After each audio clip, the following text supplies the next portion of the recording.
Okay, so from last year, the folding and flipping phone space is getting hot. Like other than Samsung, we have seen folding and flipping devices from Tecno, Oppo, Motorola, Xiaomi, but none of them launched an accessible flip phone, which I feel most consumers would like. There was recently the Motorola Razr 50, but currently on Amazon, it is back to selling for 65,000.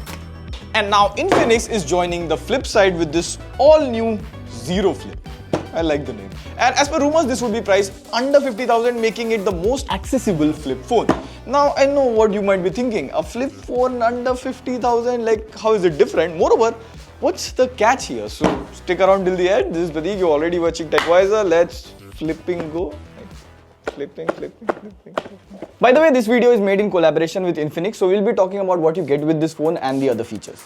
Now, before we begin, you get this big premium looking box. Oh, so when you open the box, see this part lifts up like nice. You get the phone, a case, some paperwork, a 70-watt fast charger and a Type A to Type C cable. Now, one thing that I like here is you get this paperwork about the do's and don'ts for a folding screen, which is helpful for the people getting a flip for the first time. Good to see that even at this price, everything that you need is inside the box. This is what premium is. And the first thing that grabs the attention here is the design.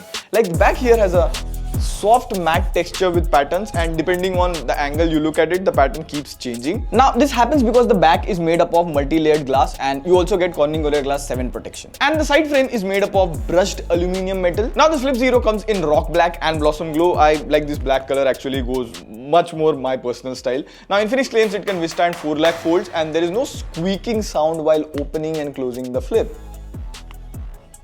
Although I found the hinge to be a lot more smoother, like way smoother than any flip phone. Like usually this is the smoothness you feel after using a flip for 2 to 3 years. But even after that, it can still stand at extreme angles. Now the Zero Flip weighs in about 180 to 182 grams. And now coming to one of the most important parts of a flip phone, the display. So on the back, you get a 3.64-inch cover display with Corning Gorilla Glass Victus 2. And 60% of the time, I've used the phone from the cover display. Now 3.64-inch might sound like a big display, but this part of the screen is only used for apps, and this other part of the screen you can only use for notifications, clock, etc.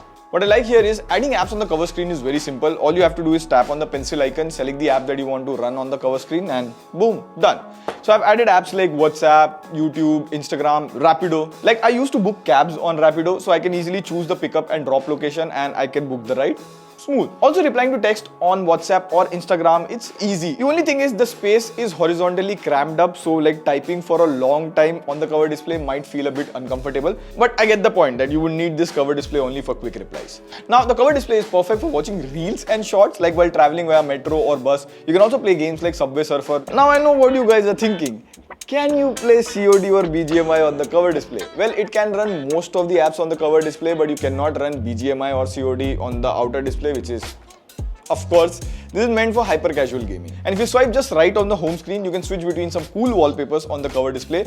Plus, you can customize it further in the settings from the inner display. And you can choose this cute pet and animated wallpapers from the inner display. And talking about wallpapers, there's an option where you can convert your photo into a proper avatar, and it actually uses AI to replicate the background, your face. And see this one, this looks so close to how I look in real life. And of course, if you're one of those people, you can keep your own face as wallpaper. And now when you flip open the cover display, you get this 6.9-inch display. Surprisingly, the crease here is not visible, even from the extreme angles as well. If you run your finger over the crease, you can't feel the crease. And while watching movies and videos, again, the crease isn't visible. So I was rewatching The Amazing Spider-Man 1 and 2 the other day, and the display overall is as electrifying as Jamie Foxx. By the way, who is your favorite Spider-Man? Andrew Garfield or Tom Holland? Tom Holland, na? Personally, same here. Also, another thing to note here is you don't get HDR support on Netflix, so you can only watch HDR content on YouTube. You also get JBL tuned stereo speakers, which is high-res certified. Now, booking rides or using Google Maps navigation outdoors, both the display here are quite bright. Now, performance-wise, it comes with a Dimensity 8020 processor. Now, processor and its weird naming scheme seems like an unbreakable bond. Now it sounds like an 8 series processor, but you can think of Dimensity 8020 to be Snapdragon 7 Gen 3 equivalent. Now on AnTuTu it scored around 8 lakh, which is like what a Snapdragon 7 Gen 3 phone scores. And surprisingly, this is more than what Motorola Razr 50 scores, which is even more costlier than this. Now side by side, if you see, the 8020 has a better GPU and storage than Razr 50, Of course, that's because Dimensity 8020 is more powerful than 7300X. Now, we also ran the CPU throttling test and the graph starts slightly orangish. Now, all compact and flip phones are prone to throttling due to the lesser space available for heat to dissipate. So what really matters is the real world performance. So I was on a video call with Shobik and we were researching on Google Chrome and Twitter side by side in a split screen, and I could easily switch between these apps while being on the video call, and multitasking was pretty good.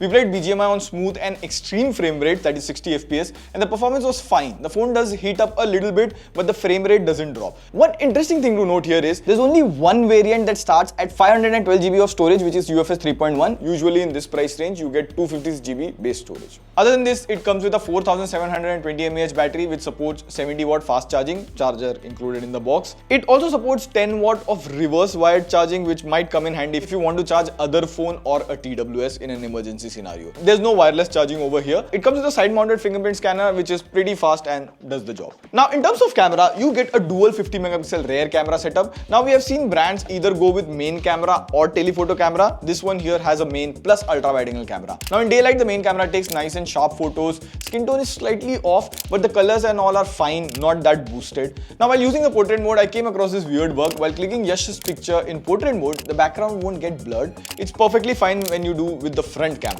Now, since this is a flip phone, you also get a preview on the cover display, which comes in really handy when clicking good pictures of yourself alone on a trip. Hashtag single army. And now another Vardhan that flip phone come with, you can use the rear camera to take all kind of creative shots, like you can hang it anywhere like your t-shirt or pocket, and you can take POV shots like this. You can even fold your phone in 90 degree and keep it on a flat surface to take time lapses easily. No need to carry tripod and all of that. You also get 4K 30 FPS recording. The hinge also allows you to fix it on certain angles and shoot, or if someone else is shooting, you can even enable the cover screen display and frame yourself properly. Now, if you flip the phone 90 degree and hold it like this, you get this DV mode, which has 5 overlays that gives a retro camcorder vibe to shoot some aesthetic shots for your reels or stories. There's also this ultra wide angle camera, so you can see yourself in the cover display and you can vlog with multiple people. Yeah, I'm in the vlog!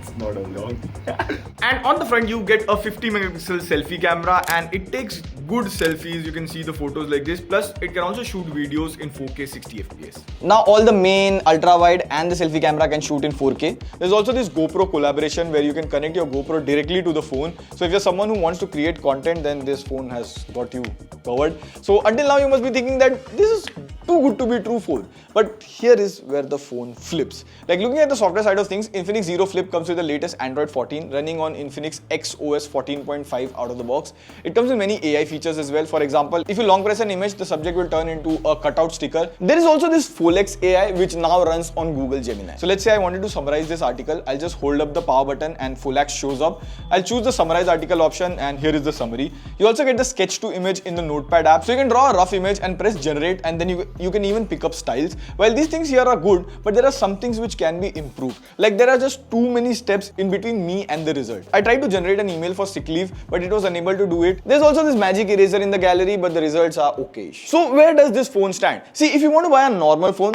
there's the different audience, but getting a new flip phone under this price point is still rare and new. The Zero Flip comes under 50,000. So if you're someone who's looking to buy their first flipping phone to just experience the flipping form factor, or you want to shoot content creatively all by yourself, you can consider this. But I do feel the more competition comes in the affordable folding segment, the better it is for consumers. Or let us know your thoughts on the Infinix Zero Flip. On that note, this is Pai signing off. See you in the next video. My voice is a bit down, so pew pew.